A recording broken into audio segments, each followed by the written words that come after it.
Assalamualaikum warahmatullahi wabarakatuh.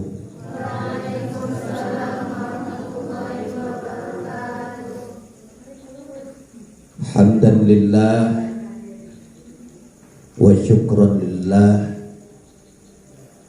wassalatu wassalamu ala rasulillah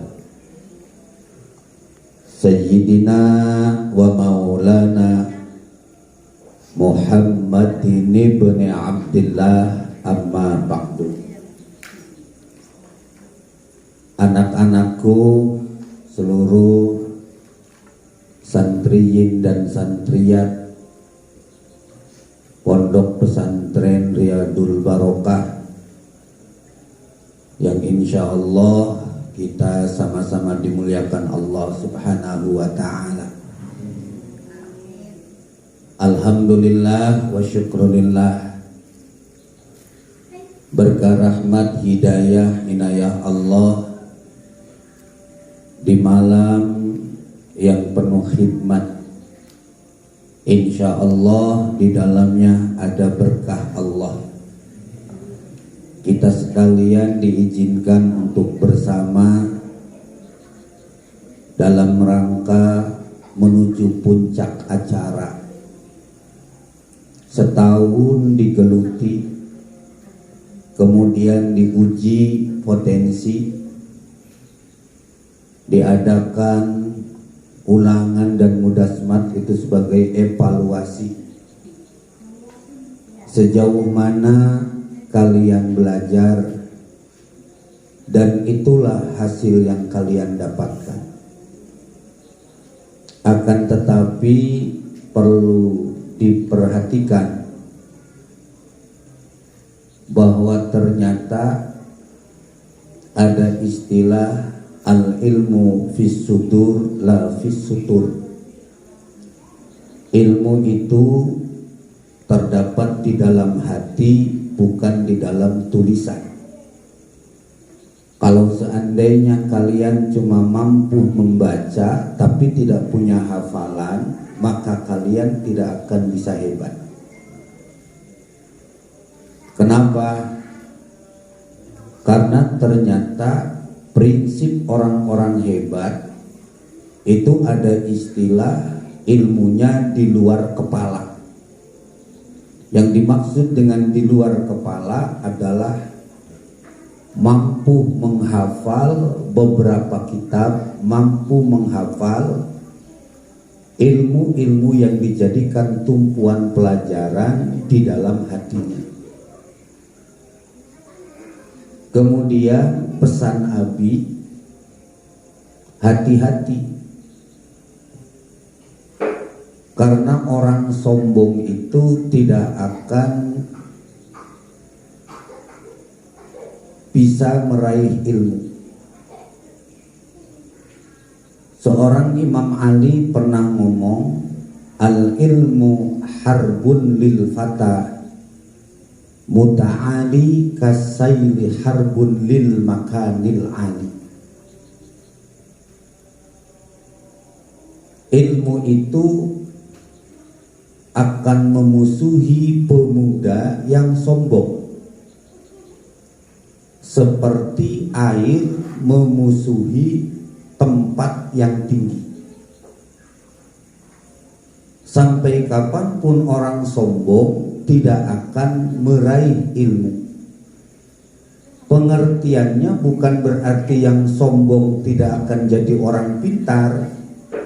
Ternyata kepintaran itu adalah bukan salah satu alat untuk mencapai sebuah keberkahan.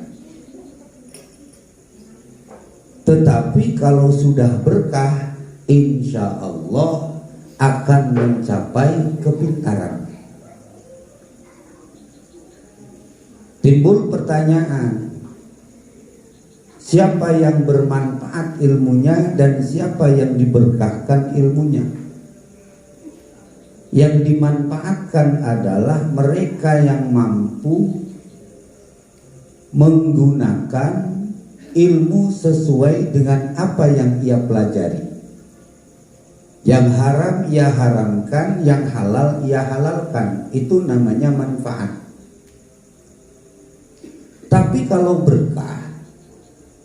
berkah itu adalah ilmu yang bisa dijadikan sumber kehidupan bagi orang lain. Sekalipun kalian cuma mampu mendapatkan ilmu-ilmu, katakanlah belajar ngejah dan yang lain sebagainya, tapi ngajar ngejahnya diajarkan kepada yang lain, itu adalah tanda bahwa itu ilmumu berkah. Karena kalau jadi orang pintar tapi tidak berkah, nanti akibatnya akan selalu menyalahkan orang lain. Gitu. Orang yang pintar tapi tidak berkah, semuanya akan disalahkan. Semuanya dinasehati, sampai cicak bunyi diomongin, tekek muni dimarahi. Itu pertanda bahwa ilmu itu tidak berkah. Kemudian yang paling prinsip, bukan di dalam Alfiyah ada sebuah syair Imam Ibnu Malik, wa ma yalil mudhafa ya'ti khalafa anhu bil i'rabi idza ma khudiba. Kalian itu adalah generasi penerus para ustadz, para kiai. Kalau kiai, generasi penerusnya para ulama-ulama salaf. Ulama-ulama itu generasi penerusnya daripada sahabat-sahabat Rasul. Sahabat Rasul adalah generasi penerusnya dari para nabi-nabi. Maka konteksnya, nabi itu tidak mewariskan apapun terkecuali hanya mewariskan ulama. Sehingga ada istilah al-ulama'u warasatul anbiya, bahwa ulama itu adalah ahli warisnya para nabi. Ketika nabi sudah tidak ada, nginduk kepada siapa nanti? Kepada para ulama. Ketika ulama sudah tidak ada, kepada siapa? Nanti santriyin dan santriat. Kalianlah adalah pemangku estafeta dari seluruh warisannya para nabi. Tuh. Terus. Kemudian siapa kalian itu bukan dilihat dari sekarang. Siapa kalian itu dilihat nanti setelah kalian tinggal di rumah. Yang sudah punya anak, yang sudah punya keluarga, itu nanti di sana bisa akan terlihat sejauh mana kalian bisa hikmah, sejauh mana kalian bisa berkah, sejauh mana kalian bisa memanfaatkan ilmu. Karena nanti fase kehidupan itu beda-beda. Makanya jadi santri itu harus semuanya dipelajari. Karena kadang-kadang masyarakat itu jauh dari apa yang ada dalam pikiran kita.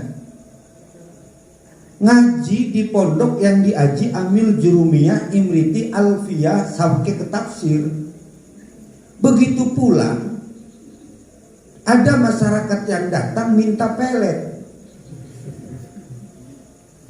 Ya kan? Ini kan aneh. Pelet tuh gak pernah kita pelajari. Tapi kok ada orang yang datang minta pelet. Ada juga orang yang ngafalin nazom maksud.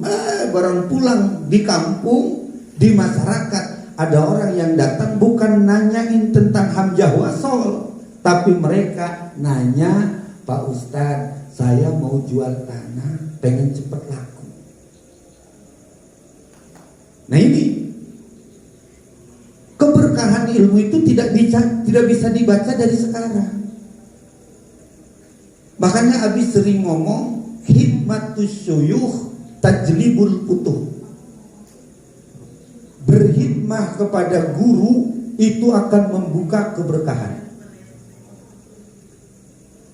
Kalau sudah berkah, semuanya jadi mudah. Maka semua ini, anak-anakku, yang pasti kalian harus ingat, ketika mudhof sudah tidak ada, muncul mudhof ilaih.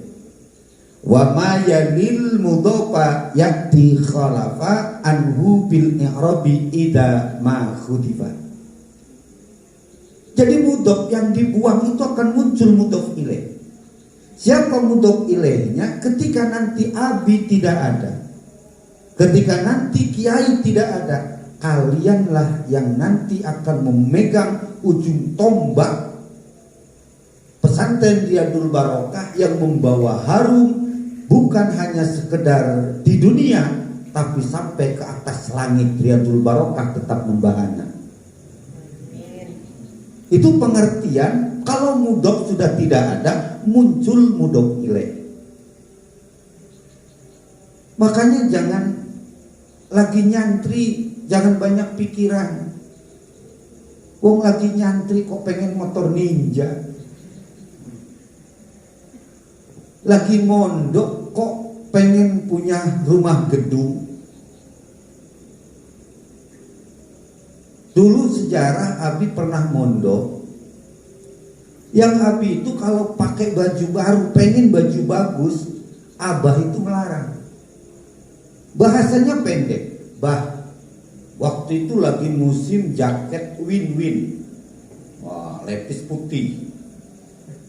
Lepis putih, celana putih, lepis, jaketnya putih. Wah, orangnya ganteng, udahlah paling keren. Itu ternyata habis sampai keluar dari pesantren nggak diturutin sama orang tua. Kenapa? Karena Abah jawabannya, nanti kalau kamu punya baju bagus, kamu main aja. Jadi akhirnya Abi di pesantren itu lebih banyak pakai baju-bajunya orang-orang yang meninggal dunia. Karena Abah waktu itu kan tukang mandiin jenazah. Ketika Abah datang ke pesantren bawa gembolan banyak, bajunya banyak, kata Abi tanya, Bah, bajunya banyak. Mang Remani meninggal. Jadi baju-baju Mang Remani itu diberikan kepada Abah, dibawa ke pesantren. Abi yang milih. Itu. Kemudian apa Abah nggak kebeli? Kebeli mungkin. Tapi jiwa mendidiknya ternyata sampai ke arah baju. Bukan hanya sekedar menyemangati pelajarannya saja, bukan hanya menyemangati tentang belajarnya saja, tapi sampai etika berbelajar pun diterapkan. Maka sebetulnya Abi lebih setuju kalau kalian pakai pecinya kupluk. Pakai peci kupluk, baju beler, sarung nyingsat, sendal sisihan, sebelah kuning sebelah hitam. Ya, itu lebih setuju. Rambut nggak dipotong, jenggot nggak dipotong, kumis nggak dipotong, bajunya beler, jalan di pinggir jalan, jalan-jalan udah ada orang lewat pasti nyangka ini orang gila baru lepas.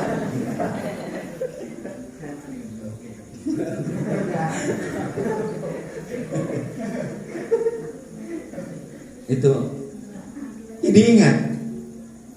Kemudian cara untuk mendapatkan ilmu yang berkah itu banyak syaratnya.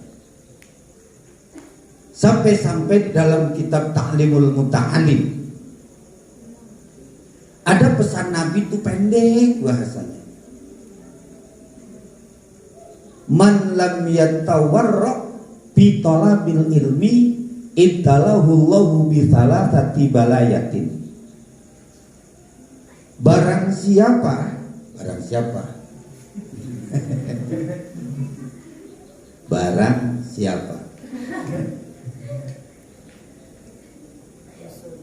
lam yatawarra bi talabil ilmi, yang tidak bisa menjadi waro'i pada saat tolab ilmu. Waro' itu adalah memisahkan mana yang halal, mana yang haram. Lebih-lebih budaya pesantren itu kan mendekati kepada arah gosok. Arah gosok. Tahu kalian gosok? Gosok itu ponakannya maling. Gosok itu ponakannya maling. Maling terkecil namanya gosok. Bagaimana itu? Ketika kalian pakai sandal, tapi sandal ini bukan milik kalian, dipakai, sementara orang yang memiliki sandal itu mencari, kemudian gak ikhlas, timbul gak halal, maka disebut gosok. Arab ngaji nganggo sendal wong liyan, gosok. Arab ngaji nganggo peci wong liyan, gosok. Sing tuku mah wong liyan. Peci cap 2 kunci, capek tinggal 1 kunci. Tadinya mereknya 2 kunci. Saking lamanya dipakai orang lain, kunci yang satunya hilang. Jadi mereknya jadi peci 1 kunci. Nyantai pakai ngaji, nyantai pakai sholat, orang yang punyanya nggak ikhlas. Nah ini, maka itu juga bagian daripada nggak bisa menghadirkan warok. Lebih-lebih budaya santri kan gampang ya. Lamun balik ke kesuwen, ane sampo, si kekarenku darani kekarenku entek kerupukku. Sabun main hantem baik. Maka santri Riyadul Barokah mah ketika nanti akan pulang bilangnya begini, semua yang aku tinggalkan di sini aku ikhlaskan. Yes, berarti lemari.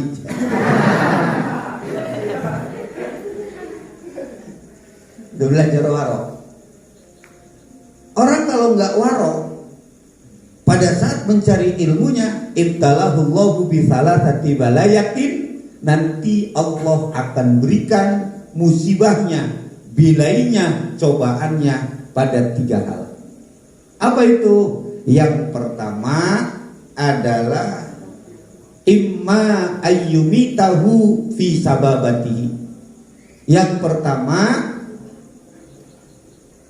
akan mati di dalam waktu muda. Apa nggak serem ini? Mati muda. Sing nggo kekudunge asal bae iku bakal mati nom. Sing nggo pecine asal bae iku bakal mati nom. Serem. Pengertian mati muda itu bisa jadi karena usianya dia sudah tidak ada, ajalnya sudah habis, matilah dia. Bisa jadi mati menurut secara lugawiyah, masih muda tapi sudah tidak terpakai ilmunya. Banyak kan orang pintar tapi tidak ngajar, benar? Orang pintar tapi takut ngajar. Dia tidak ngajar, dipakai sama orang lain juga tidak. Ini pertanda bahwa matinya ilmu. Padahal dia masih muda. 1. Yang kedua, imma ayyuki ahu birrosatiki. Yang kedua, nanti akan disimpan oleh Allah di tempat yang sepi. Nanti dia akan tinggal di salah satu tempat tinggal yang sepi. Bikin majelis nggak ada jamaahnya, bikin pesantren nggak ada isinya. Pengen jadi tukang ceramah lah ke Singaturi, kemudian ngehikmat tetamu ini bebaturan baik,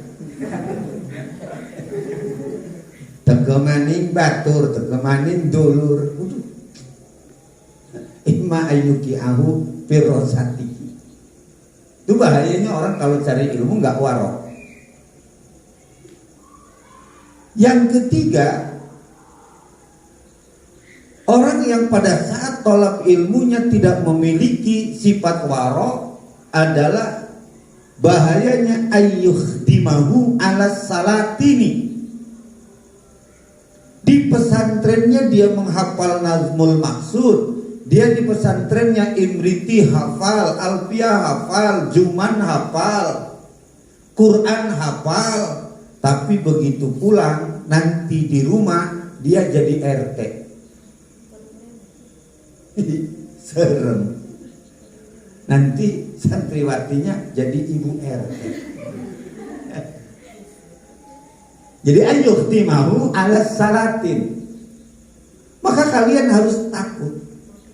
Metode yang diajarkan dalam kitab Ta'limul Muta'alim oleh Syekh Jarnuji itu adalah etikanya para santriyin santriyat yang supaya hasil maksud.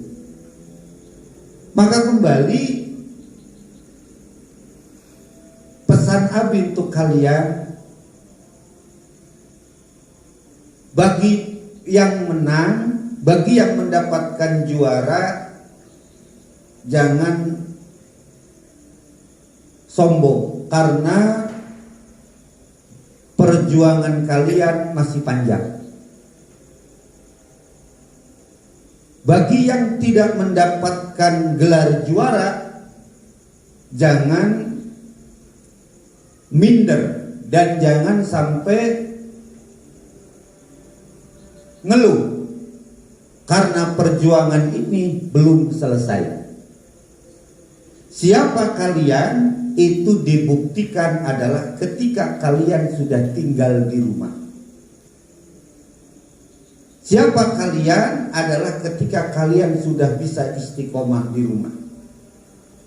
Makanya mudah-mudahan nanti Syawal di tanggal 10 kalian sudah mulai merubah akhlak. Itu ya. Jadi ini kan sering Abi ceritakan, kalau nanti kalian pulang dari pesantren Riyadul Barokah, di rumah masing-masing kalian punya santri, nanti akan apa yang kamu ajarkan kalau di pesantrennya selalu tidur dan tidur aja. Akhirnya kalian yang paling bisa kalian ajarkan adalah hanya tidur. Kakangmu pengen mondoke turu bae. Jadi kakangmu lu bisa ngaji. Jadi lamun sira arep ngaji ning kene wis turu be ragem-ragem kalau kakang. Makanya pesantrennya kakang mah dikasih nama Baitun Naim. Pondok pesantren rumah tidur. Jadi robah bangun malam yang rajin, ini ya. Sebab yang kalian minta itu, yang kalian panjatkan doanya itu tidak langsung diijabah oleh Allah. Begitulah rahasia Allah. Kadang-kadang kita sudah lupa dengan doa kita, Allah baru mengijabah. Gitu. Jadi terus ditabung doanya supaya semakin banyak pahalanya. Nanti ketika Allah akan mengijabah dengan kurun waktu yang panjang, nih, ini doamu yang kamu tabung dan hasilnya adalah ini. Itu. Jadi santri akhirnya nanti kalian punya santri banyak, amin. Punya uang banyak, istri banyak, anak banyak, ya kan lumayan ya. Punya istri 4, istrinya 4, per satu istrinya melahirkan anak 10, kan sudah 40, ya kan 40. Tinggal di satu komplek, bikin di situ pesantren, pondok pesantren anak putu. Nggak sulit, karena memang santri itu harus begitu, harus memperbanyak keturunan. Wakiakan bayi anak, rumah tangga 15 tahun, anak itu 30.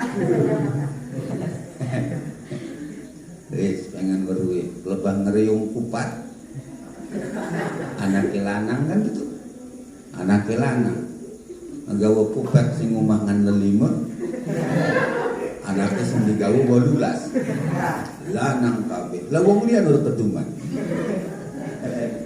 Itu, masya Allah. Jadi abi pesen jangan sombong, bangga.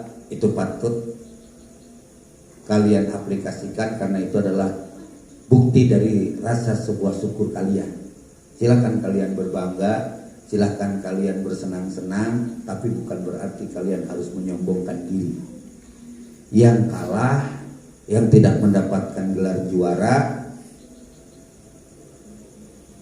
jangan bersedih hati, karena perjuangan masih panjang. Belanda masih jauh, ya. Belanda masih jauh. Insya Allah kalian mulai besok kalian ada yang pulang sebagian, yang tidak pulang atau ya katuran, ragum-ragum lebaran bareng sama Abi sama Umi di sini, sekeluarga di sini. Insya Allah diurusi tenang deh. Yang ngurusi wong wis gede kudu ngadusi. Ada dewek, nising dewek, dijawab dewek, itu kan nonton. Nah, kemudian selama kalian tinggal di rumah, selama kalian tinggal di rumah, bikin orang tua kalian bangga. Bikin orang tua kalian bangga pada diri kalian, supaya nanti orang tua dalam hatinya iya urus salah kita kini entek picis entek segala-gala memodali anak, hari anak kita nih kayak model mungkin kan. Kebanyakannya ketika pulang dari pesantren dia nggak bisa membuktikan kepulangan dari pesantren, malah ngerem di kamar, ngutrak handphone sampai tangan kita gitu ya. Nah ini kan orang tua kecewa, piring ngelambak, gelas ngelambak, Quran udah pernah dicekel, anu wong adan udah open, anu wong mati udah open. Jadi kita mau balik sing pondok gawe bangga wong tua, lamun anu wong mati lamun perlu antarakan Ijro ini di terminal.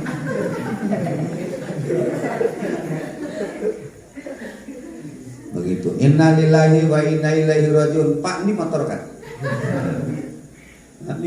Antara Ijroil di terminal.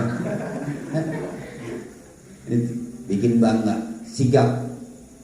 Karena ternyata orang-orang sukses itu adalah orang-orang yang bisa memanfaatkan waktu.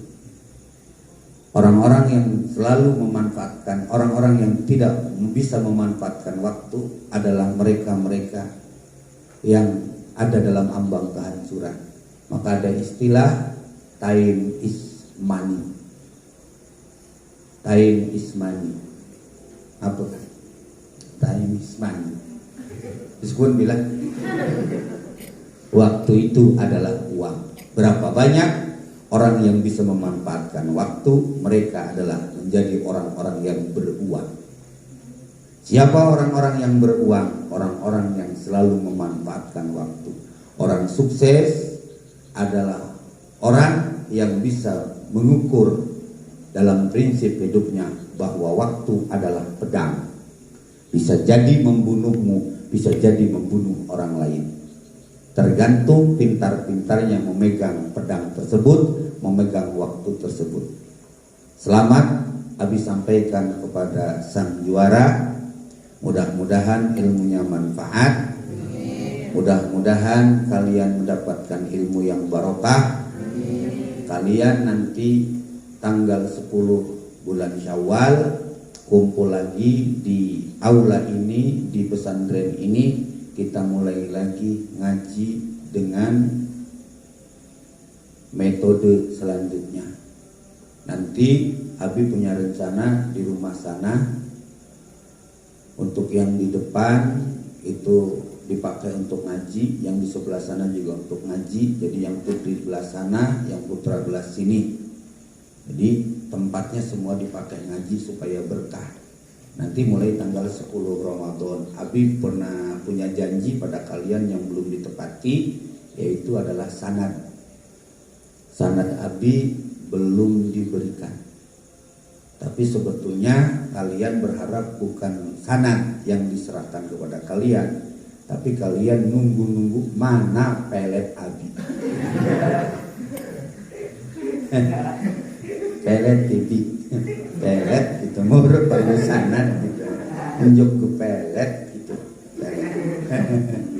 Karena memang mayoritas para santriat yang di Riyadul Barokah ini adalah barisan orang-orang sakit hati.